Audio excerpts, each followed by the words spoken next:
siendo las 15 horas con 7 minutos del día miércoles 14 de octubre del 2020, contando con el quórum de reglamento, se da inicio a la 17ª sesión extraordinaria de la Comisión de Defensa del Consumidor y Organismos Reguladores de los Servicios Públicos. La orden del día. Señores congresistas, continuamos con nuestra labor investigadora en virtud de la moción de orden del día 11072, mediante la cual se facultó a la Comisión de Defensa del Consumidor y Organismos Reguladores de los Servicios Públicos para investigar hasta por 180 días hábiles a todos los organismos reguladores, supervisores de vigilancia, de control y de sanción para determinar responsabilidades administrativas, civiles o penales de sus funcionarios, así como para proponer reformas normativas e institucionales que fortalezcan el rol regulador del Estado en protección de los consumidores.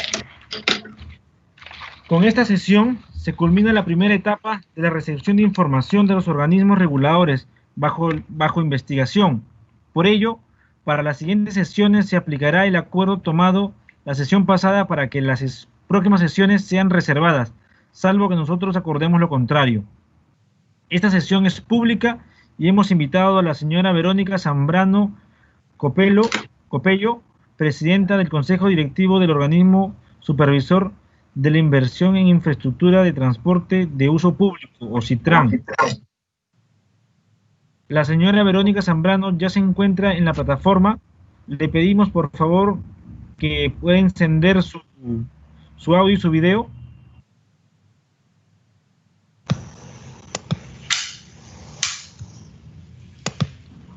Muy buenas tardes, señora Verónica Zambrano, ¿cómo está? Le damos la bienvenida y antes de concederle la palabra, le invoco que diga la verdad y le haré la pregunta de rigor.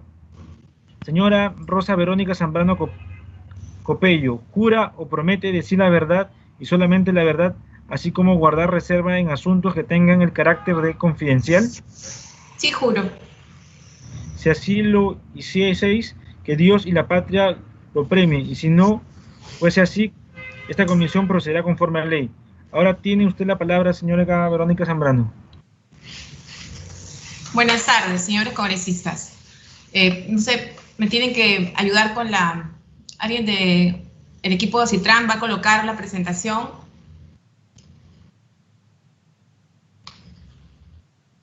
Secretaria técnica, por favor, dar las facilidades para que puedan. Sí, señor presidente, están habilitados los funcionarios de OCITRAN. Cualquiera de ellos puede compartir la pantalla. ¿Cuánto celular tienes? ¿No tuyo? ¿No es mío? ¿No es tuyo? No. Parecido.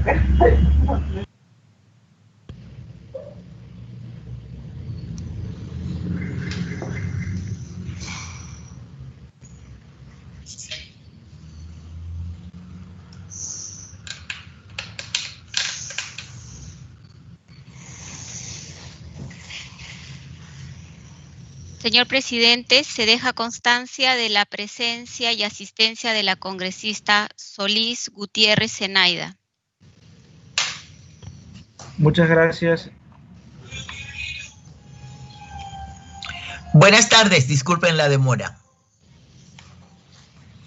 Buenas tardes, congresista Solís. Buenas tardes, gracias.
ya se encuentra compartiendo pantalla.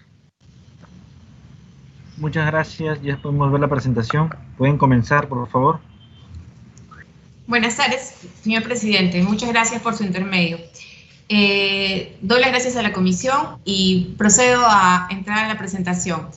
Nosotros, el Organismo Supervisor de Inversión de Infraestructura en Transporte de Uso Público, somos un organismo regulador como tantos de los que ustedes han invitado ya a esta comisión.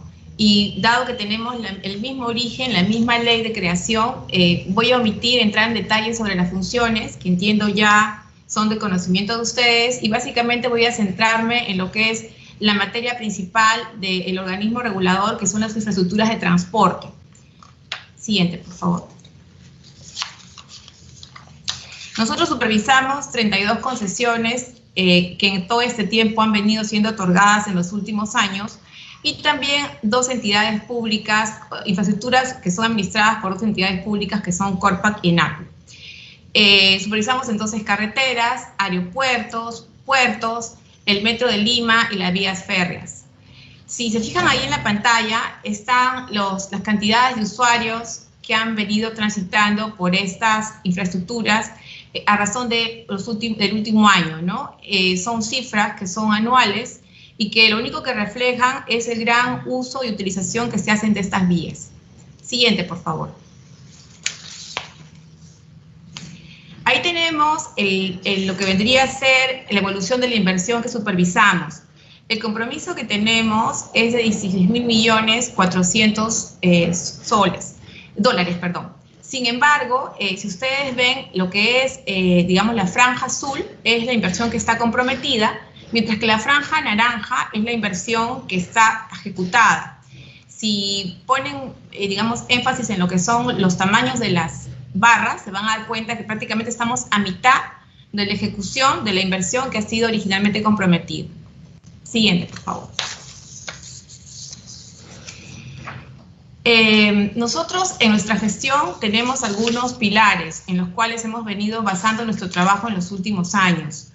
Uno de ellos es la implementación de los estándares de la OCDE, en lo cual hemos avanzado ya hacia lo que vendría a ser el PAFER, que es la evaluación que ha hecho la OCDE de OCITRAN, y a raíz de la cual se ha elaborado este informe que está ahí, digamos, fotografiado, y que es muy importante porque refleja el trabajo de los organismos reguladores en general, en este caso de OCITRAN en particular, respecto al camino importante que consideramos debe llevar el Estado peruano para ser parte de la OCDE. Otro de nuestros pilares es la lucha contra la corrupción. Luego, cuando veamos el tema disciplinario, explicaré cómo hemos tratado de inculcar una cultura contra lo que es la corrupción dentro de la institución. Otro aspecto importante es el enfoque a los usuarios, porque entendemos que estas infraestructuras de transporte tienen su objetivo último final en el beneficio de los ciudadanos, ¿no? El Estado, si bien es cierto, entrega una concesión a una empresa que legítimamente tiene, digamos, el interés en tener algún tipo, digamos, de ganancia con la creación, con el desarrollo de estos proyectos. El fin último del Estado es que esas infraestructuras sirvan para que los ciudadanos cuenten con mejores vías de transporte. Y el último aspecto es la transformación digital, dado que en los últimos tiempos, más allá del hecho de la pandemia que ha obligado a acelerar todos los temas que tienen que ver con digitalización, creemos que ya hay toda una cultura dentro del Estado por desarrollar los esquemas que tienen que ver con lo que es el gobierno electrónico. Entonces, en ese camino es que hemos tenido una gran transformación digital en OCITRAN, utilizar cero papel y, digamos, una serie de controles que al final redundan en que todos los procesos sean trazables, que es un aspecto muy importante para nosotros. Siguiente, por favor.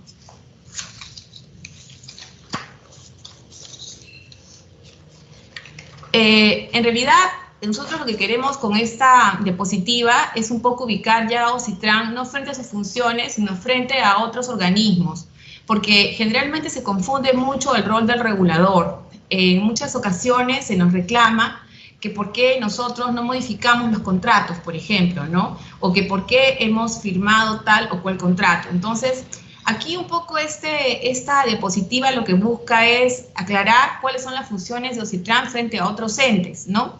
En realidad, quien representa al Estado en el contrato de concesión es, dada la infraestructura que es de transporte, en este caso el Ministerio de Transportes y Comunicaciones. Quien lleva adelante el concurso y toda la licitación es Proinversión, ¿no? Y lo que hace OCITRAN es supervisar el cumplimiento de estos contratos. Entonces, es responsabilidad de OCITRAN velar porque esos contratos se cumplan tal como fueron, digamos, concebidos desde su origen. Cuando hay adendas, también estos contratos tienen que respetarse porque las adendas se incorporan al cuerpo del contrato. El problema muchas veces viene cuando son contratos de primera generación y no son contratos que, digamos, tengan algunos avances. Por ejemplo, lo vimos en los casos de seguridad vial en algunas concesiones, y ahí OCITRAN, por ejemplo, más que dar sugerencias o recomendaciones para que se modifiquen o se incluyan algunos aspectos, no puede modificar estos contratos y tiene que hacer que los contratos se cumplan como están. Puede sí hacer observaciones. De hecho, en el último año hemos trabajado un documento sobre lecciones aprendidas, donde damos, digamos, cuenta de una serie de aspectos que deberían modificarse de los contratos. Pero en tanto el contrato no se modifique, OCITRAN está obligado a hacer que se cumpla el contrato tal como ha sido concebido en su firma y también en las adendas, ¿no? Siguiente. Acá ya vamos a empezar a analizar las respuestas a las preguntas que nos ha alcanzado la comisión que usted dignamente preside. Entonces pasaré a revisar cada una de las preguntas y dar cuenta de la contestación que ha dado mi institución a cada una de ellas. Siguiente. Sí, la primera pregunta está referida a lo que es las denuncias de los usuarios, ¿no? Aquí se nos pregunta sobre el estado situacional de todas las denuncias recibidas en los últimos 5 años, ¿no? Si hayan provenido de usuarios, de consumidores, de asociaciones. Y nosotros, para dar respuesta a esta pregunta, hemos alcanzado a la comisión el informe 0236-2020 GAU-OCITRAN. Allí estamos analizando primero lo que es el procedimiento de denuncias, un poco para ubicar cuál es el desarrollo que lleva a que una denuncia sea concretada finalmente en un procedimiento sancionador. El usuario remite la denuncia a la gerencia de atención al usuario. La gerencia de atención del usuario verifica los requisitos del trámite de denuncia. Ello toma 3 días hábiles. Luego traslada la denuncia a la gerencia de supervisión, y esta gerencia de supervisión entra de frente a lo que es la jefatura de contratos, ¿no? Que puede ser la jefatura de contratos viales o aeroportuarios, dependiendo de la infraestructura de la que se trate. La jefatura de contratos va a tomar 30 días hábiles en analizar, que los puede prorrogar a 30 días adicionales. Si la denuncia no constituye incumplimiento por parte de la entidad prestadora, o sea, de la concesionaria, eso se notifica a la gerencia de usuarios, que a su vez notifica al usuario que no se ha encontrado mérito para abrir un proceso administrativo un procedimiento sancionador. Y si la denuncia constituye presunto incumplimiento, en ese caso sí, la jefatura de contratos lo deriva a lo que es la jefatura de supervisión para evaluar el inicio de un procedimiento administrativo sancionador. Entonces, el trámite de las denuncias es que algunas van a terminar en procedimientos administrativos sancionadores y otras no necesariamente. Siguiente, por favor. Ahí tenemos un esquema de lo que vendrían a ser las denuncias presentadas al OCITRAN. Ahí se observa que prácticamente el 43% de las denuncias están referidas a infraestructura vial, ¿no? Y un 28% a infraestructura aeroportuaria. Están ahí los detalles, digamos, de cada año, y son denuncias que también han sido consideradas en el informe que les he indicado. Siguiente, por favor.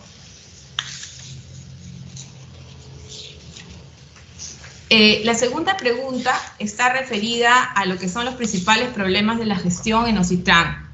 Se nos ha preguntado cuáles serían los principales problemas y qué propuestas podríamos dar.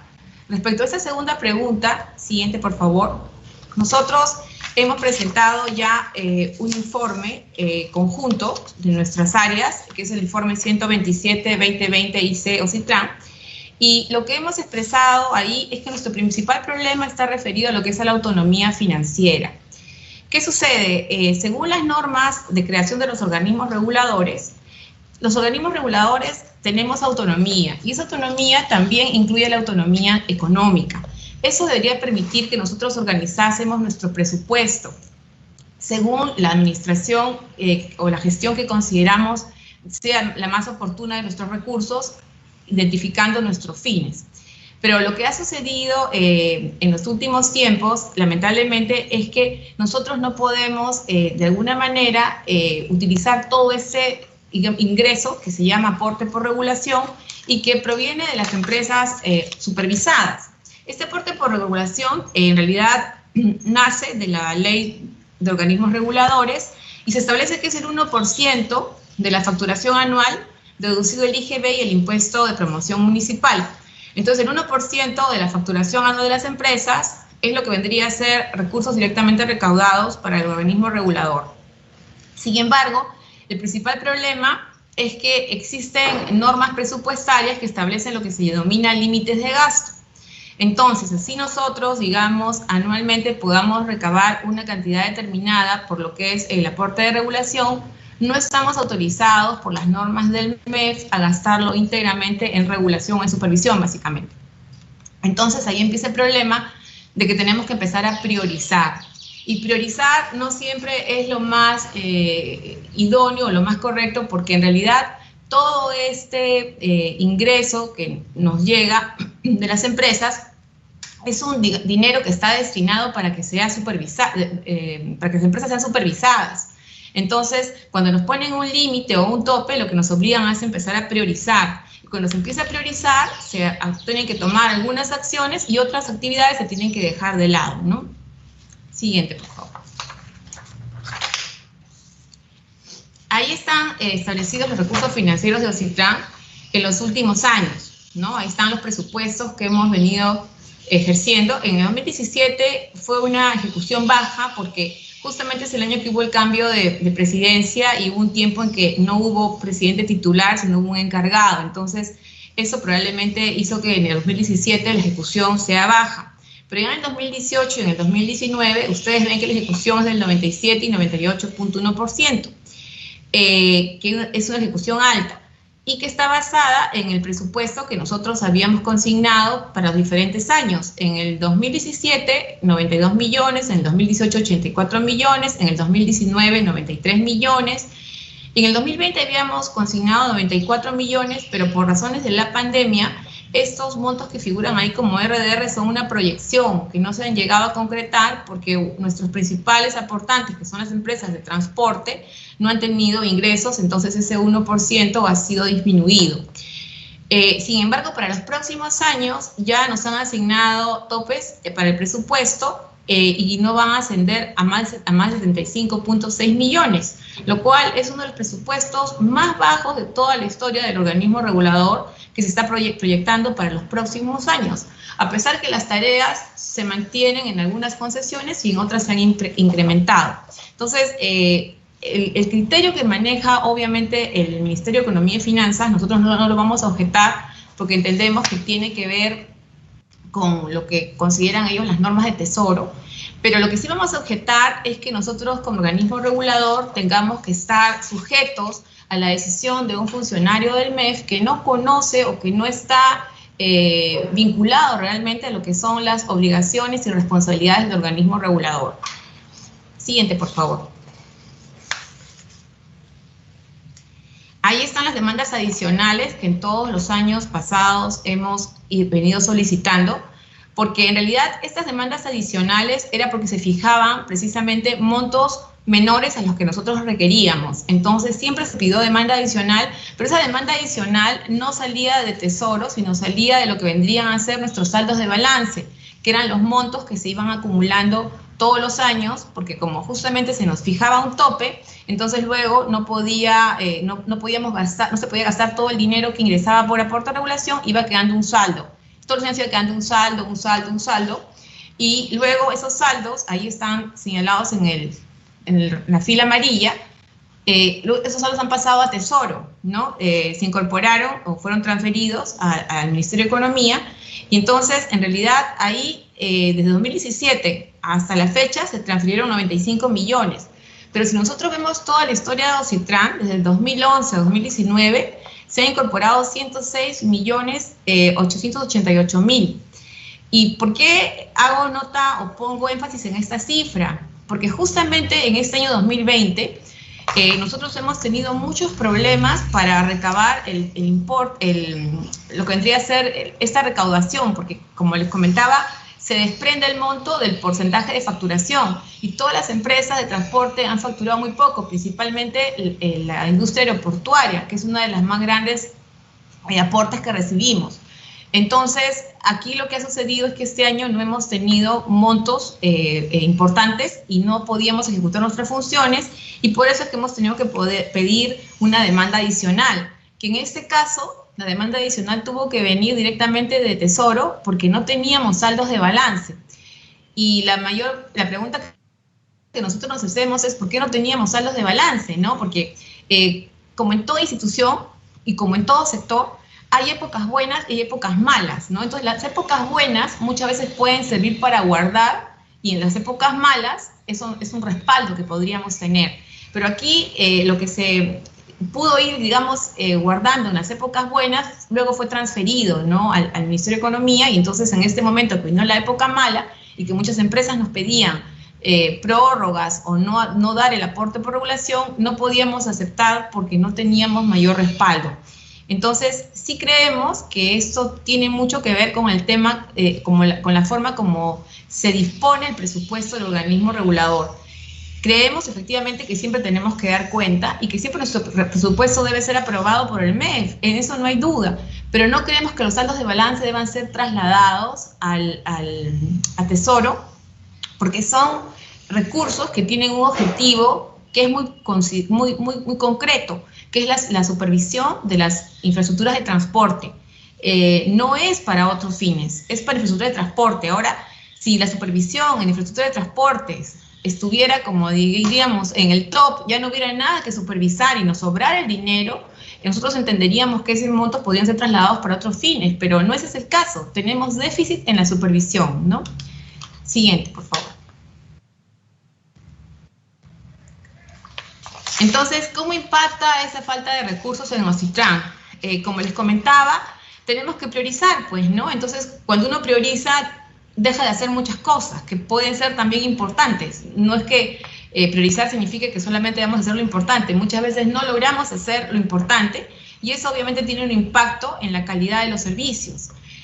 Por ejemplo, aquí hay algunos ejemplos que hemos ido mirando, ¿no? No es posible que nosotros podamos ampliar nuestra capacidad de supervisión de 7 días a 24 horas conforme al ritmo que operan algunas infraestructuras, ¿no? Por ejemplo, las infraestructuras de puertos operan 24 horas. Entonces, lo razonable sería que el supervisor pudiera estar ahí 24 horas.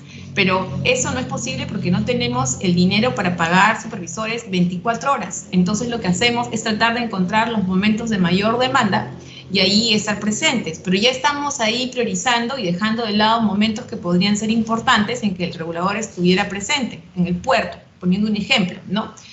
O otro problema son las limitaciones en actividades de capacitación para el personal. Aquí, para nosotros es muy importante no perder el paso con determinadas capacitaciones que el personal requiere para poder realizar su trabajo adecuadamente, ¿no?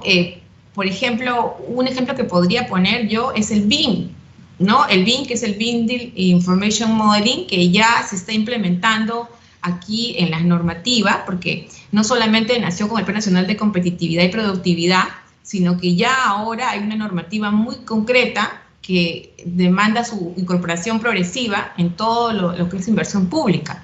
Entonces, ¿cómo podríamos no tener funcionarios capacitados, por ejemplo, en el BIM? ¿No? Si el BIM es toda esa metodología y toda esa tecnología que va a permitir a futuro formular, diseñar, construir, operar, mantener infraestructuras prácticamente a distancia, ¿no? Porque todo está en un espacio virtual, pero eso requiere una capacitación de los funcionarios. Pero bueno, lamentablemente, si no existe digamos, el recurso para poder entrar a esa capacitación, los funcionarios empiezan a ir quedando rezagados, ¿no? Igual hay reducción de actividades orientadas a conocer la satisfacción y necesidades del usuario, porque eso requiere permanentemente estar midiendo a través de encuestas o a través de otro tipo de acercamientos, cómo es que los usuarios sienten que se está brindando el servicio de transporte en diferentes escenarios, ¿no? Ya sea a nivel de puertos, ya sea a nivel de redes viales, pero eso requiere también un capital que invertir, ¿no? O también eso limita la cobertura de nuevas plazas para incorporar el personal necesario para el cumplimiento de las funciones. Y aquí yo quisiera hacer notar que el presupuesto 2021 no cubre el personal que tenemos contratado bajo la modalidad CAS, porque ha habido una limitación, como les digo, muy grande, para un tope muy bajo para poder nosotros ejecutar nuestro presupuesto. Siguiente, por favor. ¿Qué proponemos a nivel normativo? En realidad, nosotros propondríamos, como en algún momento he comentado, nosotros tenemos autonomía económica y financiera. Entonces, no es que tengamos que dar una norma diciendo que requerimos esa autonomía, porque ya existe la norma. Lo que requerimos es que esa norma se respete. ¿Y se respete de qué manera? Se respete dando normas que no se contradigan con ese principio de autonomía que tenemos los organismos reguladores. Entonces, por ejemplo, en la Ley de Equilibrio Financiero, cuando se habla de los saldos de balance, todos los saldos de balance pasan a Tesoro, pero se exceptúan algunas instituciones como universidades o entidades que atienden emergencias sanitarias o fitosanitarias, y ahí nosotros consideramos también deberían incluirse los organismos reguladores. Eso no significa que los saldos de balance no van a estar controlados. Igual tenemos que dar cuenta de cada uno de cada ingreso que nosotros utilizamos para algún objetivo, pero podríamos tener la de libre disposición o la disposición en el momento que se requiera y no tener esa limitante de que el saldo de balance desaparece, ¿no? Siguiente, por favor. ¿Qué proponemos a nivel normativo? Adicionalmente a eso, proponemos contar con una habilitación legal para recibir transferencias de recursos provenientes de otros pliegos presupuestarios, ¿no? Entonces, en el caso de las instituciones que tienen RDR, no pueden percibir ese tipo, digamos, de ingreso, no tienen esa habilitación. Entonces, nosotros estaríamos proponiendo que se incorporen disposiciones complementarias y transitorias del decreto legislativo 1440, esa posibilidad de sí poder estar habilitadas para esas transferencias. Siguiente, por favor. El siguiente tema está vinculado a la tercera pregunta que nos realiza la comisión que usted dignamente preside. Y la pregunta es, ¿cuál es la cantidad de trabajadores y funcionarios? Nos piden expresar el perfil, el contrato o nombramiento, el sueldo, los honorarios, el modo de acceder al cargo, la hoja de vida, etc. Todos esos aspectos han sido ya incorporados en el informe que ha sido alcanzado, que tiene como número 265-2020 JGRH-GA o CITRAN, que contiene 13 anexos. Esa información, siguiente por favor, ha sido alcanzada, así que solamente vamos a hacer aquí un resumen general de cuál es la población de trabajadores y funcionarios. Nosotros tenemos por trabajadores contratados en la modalidad CAP 132, personal contratado con la modalidad CAS 179, modalidades formativas, es decir, los practicantes tenemos 14 y personal de servicio civil tenemos 1. En total tenemos 326 personas. El 91% de estas personas han sido designadas por concurso público.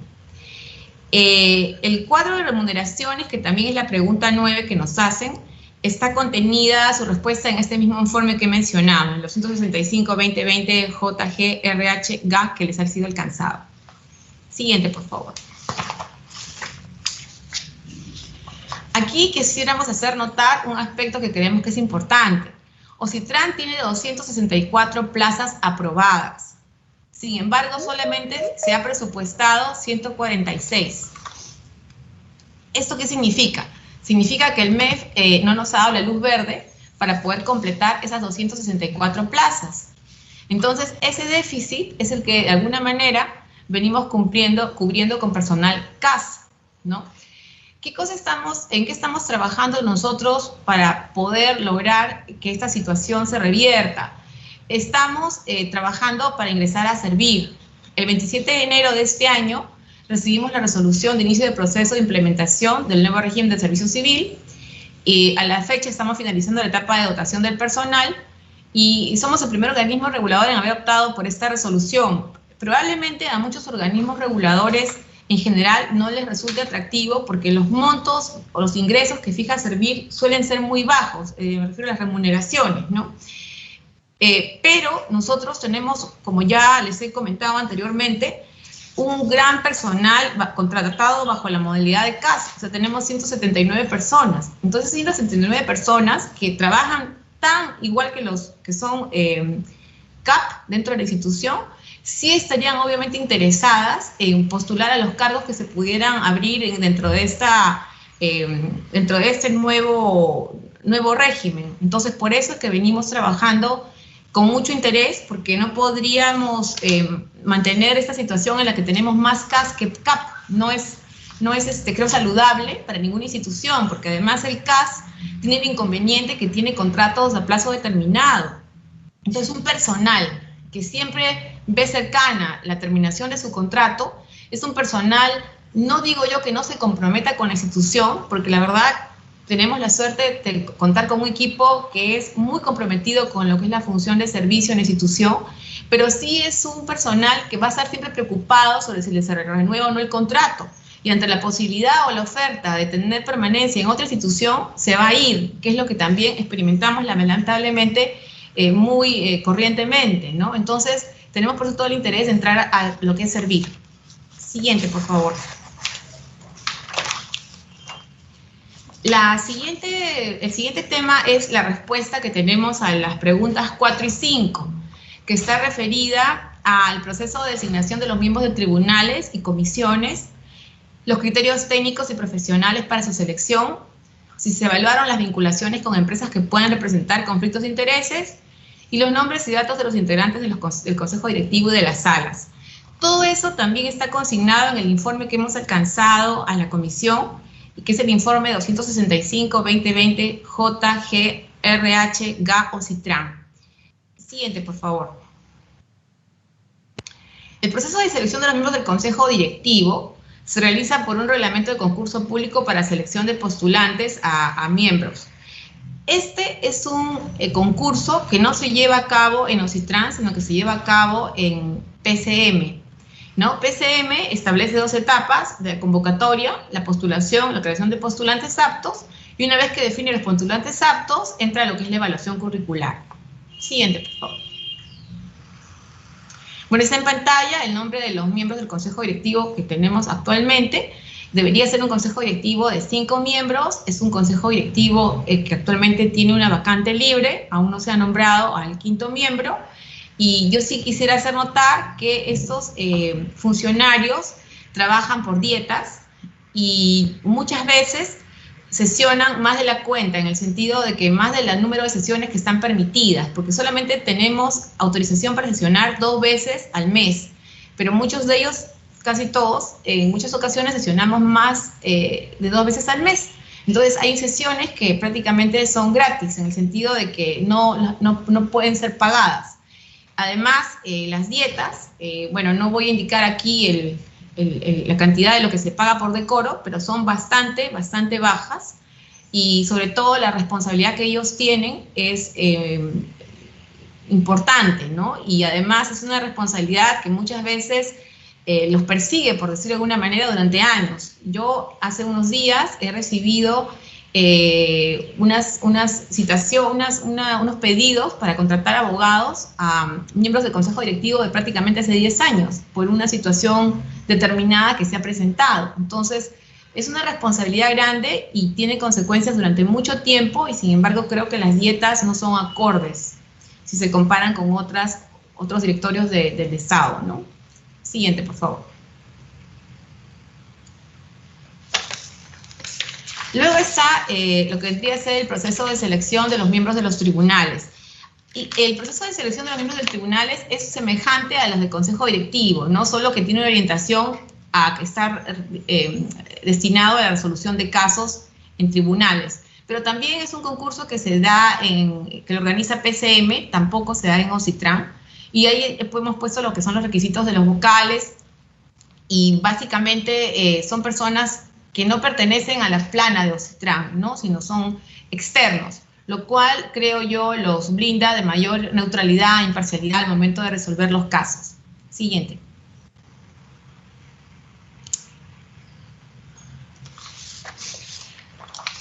El Tribunal de Solución de Controversias de Atención de Reclamos prácticamente tiene este tipo de selección, ¿no? Se da primero la selección del vocal propuesto por la PCM, luego hay una conformación de una comisión de selección, se postula, hay evaluación curricular, finalmente se resuelve en segunda y última instancia administrativa y, bueno, los OSITRAN no cuenta con comisiones. Ese es un tema que sí queríamos hacer notar porque la pregunta nos lo han indicado, ¿no? Siguiente. Los vocales están ahí señalados, los que actualmente ocupan el puesto de miembros del Tribunal de Solución de Controversias.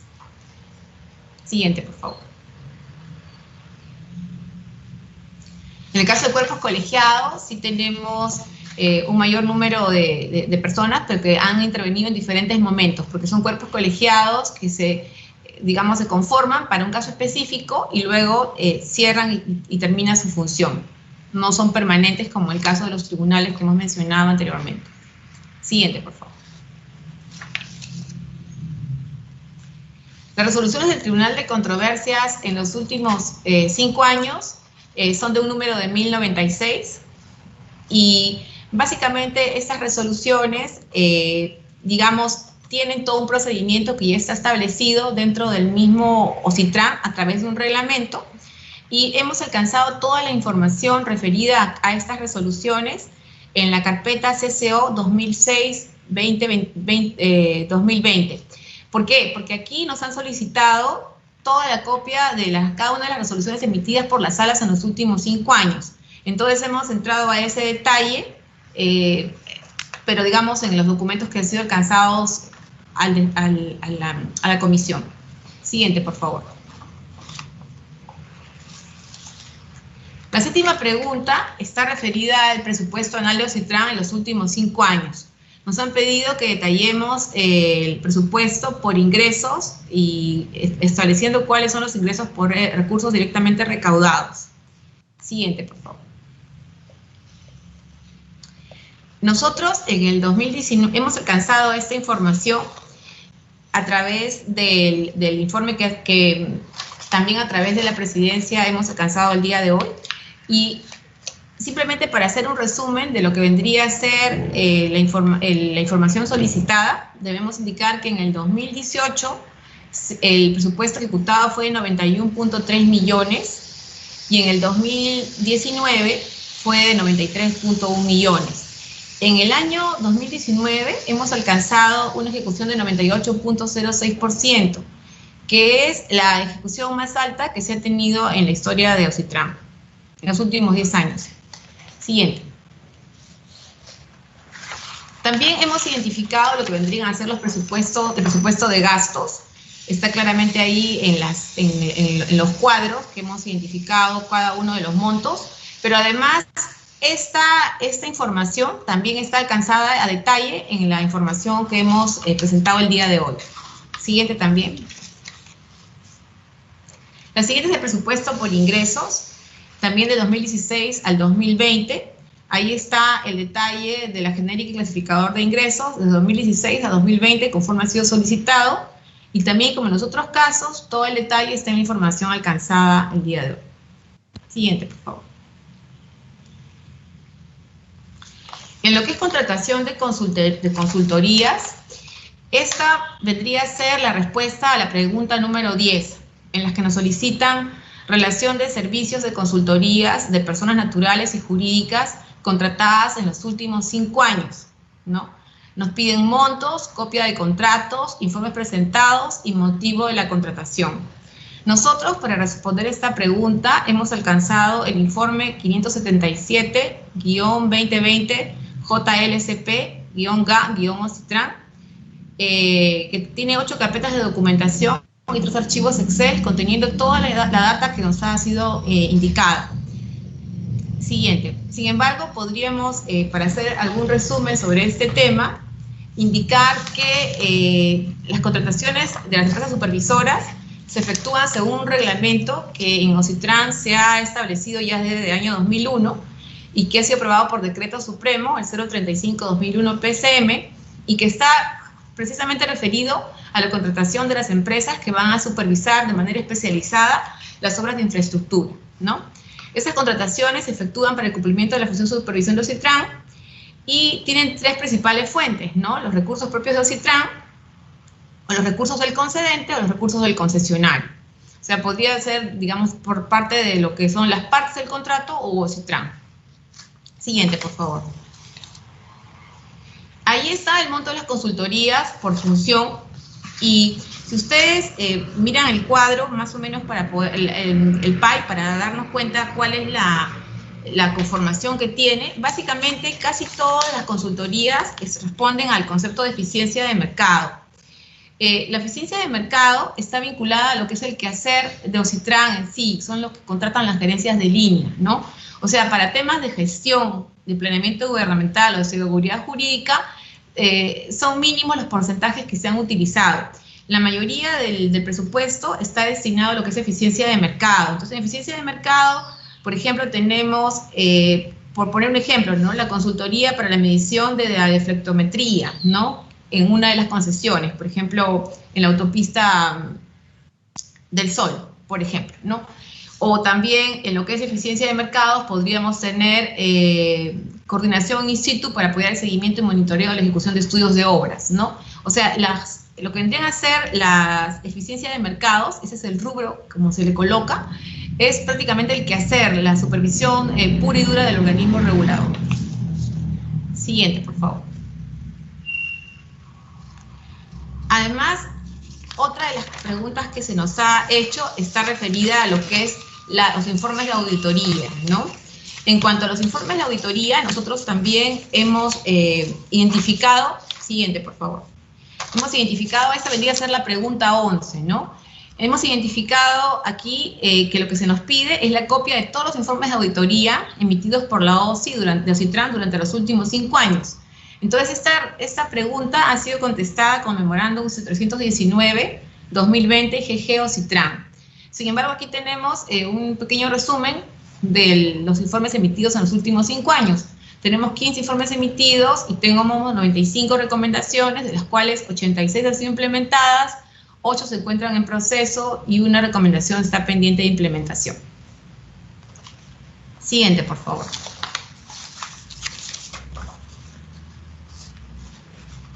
Luego tenemos los procedimientos administrativos disciplinarios, que vendría a ser la pregunta 12, ¿no? Aquí nos preguntan por la relación de procedimientos administrativos realizados por el personal de OSITRAN en los últimos 5 años.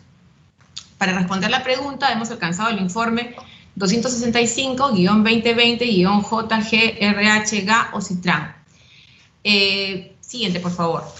Sin embargo, hemos hecho un un cuadro en el cual están claramente identificados el total de procedimientos en los últimos años, que son 22, 1 fue sancionado con destitución, 7 con suspensión sin goce de remuneraciones, 6 con amonestación escrita y 1 con amonestación verbal. Sin embargo, nosotros queremos en este momento aprovechar la pregunta. Siguiente, por favor, Sofi. Siguiente. Para un poco comentar que nosotros venimos trabajando en OSITRAN para poder preservar e incorporar a la cultura del funcionario público una cultura de compromiso contra la corrupción. Para ello, el año pasado, en mayo, certificamos el ISO antisoborno, que es el ISO 37001-2016, y esa certificación en realidad es un compromiso de todos los trabajadores por la lucha contra la corrupción, sobre todo en un sector como el de infraestructura de transportes, que ha sido bastante golpeado, ¿no? A veces se puede cuestionar si los procedimientos podrían de alguna manera cambiar el actuar de los funcionarios. Y bueno, en realidad la cultura es algo que se construye dentro de una organización, ¿no? Y creo que la ética en realidad no es personal, no es interpersonal, se va construyendo a través de valores que se ven ir practicando y generando ese carácter de compromiso, ¿no? Y eso es lo que venimos trabajando, y creo que la certificación y el compromiso de nuestros funcionarios con el antisoborno es una muestra de ello. Siguiente, por favor. Asimismo, nosotros somos creyentes que los mecanismos de transparencia y rendición de cuentas son la mejor garantía para poder preservar una cultura anticorrupción, de compromiso contra la corrupción. Porque si bien es cierto, creemos que muchas veces es difícil cambiar algunas costumbres o pensamientos, sí existe y hay muchos estudios sobre lo que se denomina la reputación de las personas, ¿no? Y muchas veces las personas o los funcionarios son justos, no necesariamente porque a veces ellos consideren que es el camino correcto el que tienen que seguir, son muchas veces por la reputación, por no verse, digamos, manchados o no verse involucrados en algún tipo de escándalo. Y la transparencia es un poco eso lo que hace, ¿no? Nos coloca en una especie de urna transparente en la cual todo lo que hacemos es público. Y entonces eso sí creemos es un incentivo para actuar mejor, ¿no? Esforzarse, saber lamentablemente que uno es visto o observado, da esa posibilidad de actuar correctamente, ¿no? Y esos mecanismos en transparencia en nuestra institución vienen siendo trabajados, ¿no? Estamos remitiendo anualmente desde 2018 el reporte de desempeño de OCITRAN, ¿no?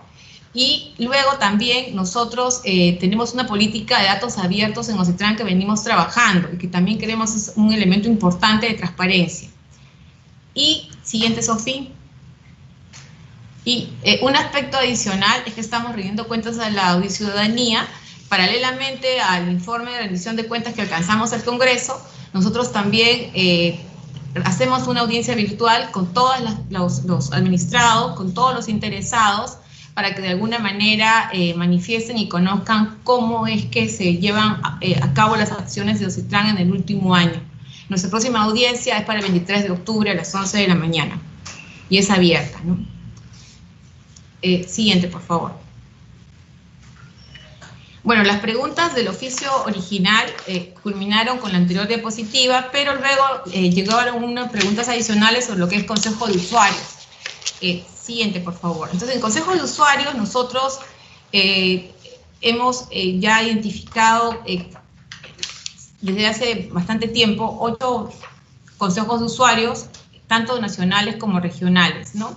Entonces, los consejos de usuarios nacionales que se llevan siempre acá en Lima son los consejos de usuarios de aeropuertos, puertos, red vial y ferroviarios. Y los consejos de usuarios de alcance regional se dan en Loreto, en Piura, en Cusco y en Arequipa. Hasta antes de la pandemia eran descentralizados, ¿no? Se viajaba hacia el mismo lugar para llevarlo a cabo. Pero bueno, a raíz de situaciones de distanciamiento social y todo lo que eso involucra, se están llevando a través de mecanismos virtuales con bastante éxito. Siguiente, por favor. Nos han solicitado el número de sesiones del Consejo de Usuarios, así que ahí hemos identificado unos cuadros en los cuales claramente se puede ver. En realidad hemos tenido 85 sesiones realizadas y en el caso de las nacionales, ustedes se dan cuenta que está casi repartida el número de sesiones de manera muy equitativa. De repente hay algún desbalance en algún caso porque muchas veces cuando hay situaciones de emergencia, algunos de los usuarios nos pide reunirnos y hacemos o convocamos reuniones extraordinarias, ¿no? Pero en general son reuniones que ya están pactadas y que tienen una frecuencia y una permanencia. Siguiente, por favor. En el caso del Consejo de Usuarios de Alcance Regional, sucede lo mismo, también es bastante equitativo el número de audiencias que se han tenido en cada una de las regiones, y también a partir de mayo se dan bajo mecanismos virtual, de modalidad virtual, como les comentaba. Siguiente, por favor. La actividad que hemos tenido en los consejos de usuarios es bastante interesante.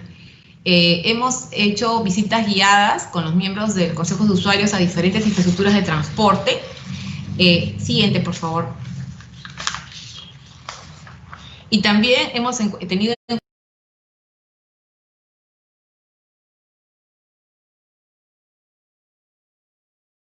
usuarios en su labor, es el premio obtenido en el año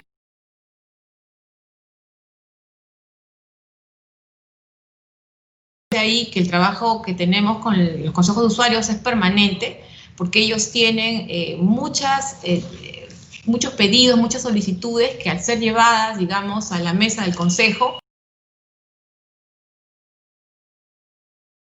expliquen la situación y también se toman medidas, ¿no? Y creo que el premio del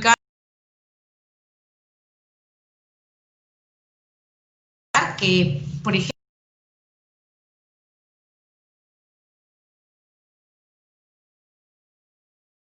la anticorrupción,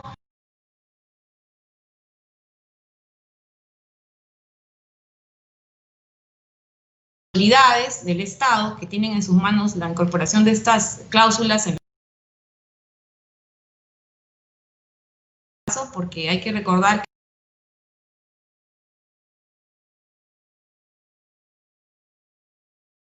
que entonces ahorita seguimos en la misma situación que estábamos hace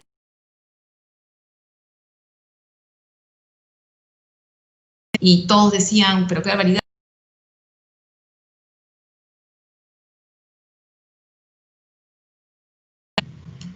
Una concertación entre todas las entidades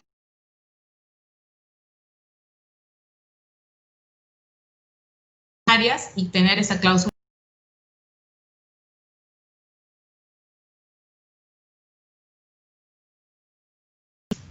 Muchas gracias.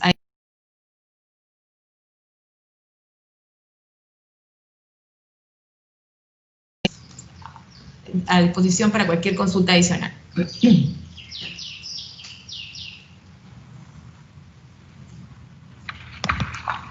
Gracias.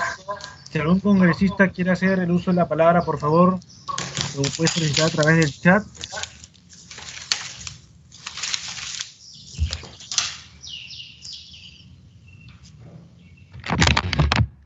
No habiendo más intervenciones,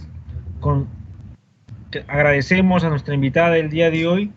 Y antes de que se retire, señalar que toda la información que esté pendiente de entregar la deberá remitir en soporte virtual directamente a la oficina 109 del edificio Víctor Raúl Aya de la Torre, oficina de la comisión. Muchas gracias. Puede usted, señora Zambrano, abandonar la sala virtual a partir de este momento. Muchas gracias, señor presidente. Hemos alcanzado toda la información. Gracias. Muchísimas gracias.